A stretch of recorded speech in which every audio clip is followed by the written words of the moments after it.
quero dizer a você que esse é um momento muito delicado. E delicado até porque eu e vocês corremos um risco muito grande. Todos nós, com o passar do tempo, quando nós praticamos de forma repetida várias ações, se nós não tivermos o devido cuidado, nós corremos o sério risco de fazer com que coisas importantes percam o significado. Isso não é apenas algo específico da vida espiritual, religiosa. Por exemplo, você já deve ter conhecido pessoas, talvez se você for olhar para o seu relacionamento, se ele não for muito saudável, você vai ver que existem coisas que você fazia com o seu cônjuge quando vocês eram namorados, noivos, ou no início do casamento, que vocês não fazem mais. Elogios, troca de carinho, gentileza. A gente está vivendo a pessoa todo dia e acaba desconsiderando como sendo importante essas ações.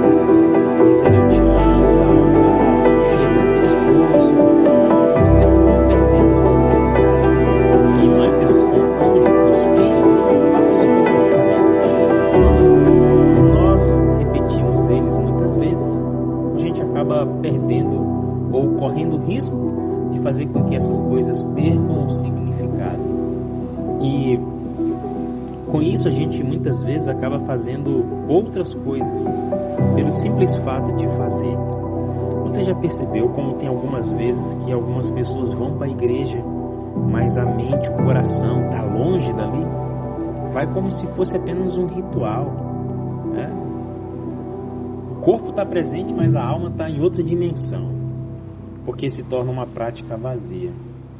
Muitas vezes a própria leitura da Bíblia, o estudo da lição, às vezes o próprio cantar, e também a gente tem que ter cuidado com a nossa oração e até mesmo o nosso jejum para não tornar isso uma prática vazia.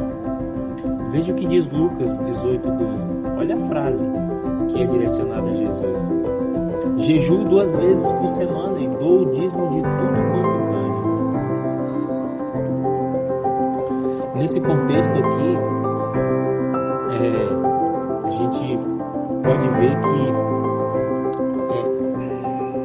que o fariseu ele está apresentando a Deus a sua oração, mas ao fazer isso ele mostra uma atitude de orgulho, autojustificação.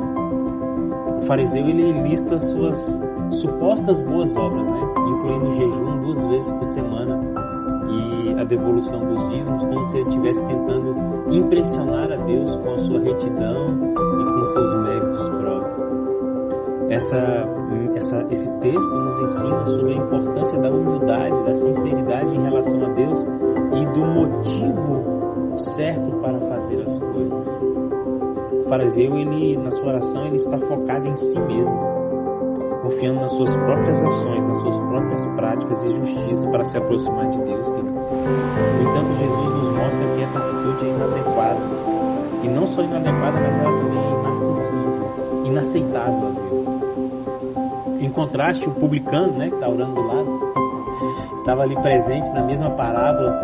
Ele reconhece sua pecaminosidade, a sua necessidade da misericórdia divina. Ele não se exalta, ele bate no peito, reconhece sua condição pecaminosa e clama a Deus pela misericórdia. E Jesus elogia a humildade do publicano, demonstrando que a oração humilde e arrependida, que Deus acolhe com justiça. Essa parábola, queridos, ela nos ensina que não podemos nos aproximar de Deus confiando nas nossas próprias obras, nos nossos próprios méritos. Em vez disso, a gente deve se aproximar dele sempre com humildade, reconhecendo a nossa dependência e confiando na sua graça e misericórdia. E esse texto também nos mostra que a gente tem que ter muito cuidado para que as nossas práticas não percam o significado. Você e eu temos que ter cuidado para que o jejum não se torne vazio, a oração vazia, a própria liturgia, a nossa própria rotina se torne vazia espiritualmente. Somente o Espírito Santo tem o poder de nos colocar diariamente na postura correta para que a gente continue fazendo as coisas de Deus com significado, importância, relevância que elas merecem na nossa vida. Gostaria de fazer uma pergunta para que você reflita. Será que existem algumas coisas na sua vida religiosa que estão sendo práticas vazias? Você já parou para pensar um pouco nisso?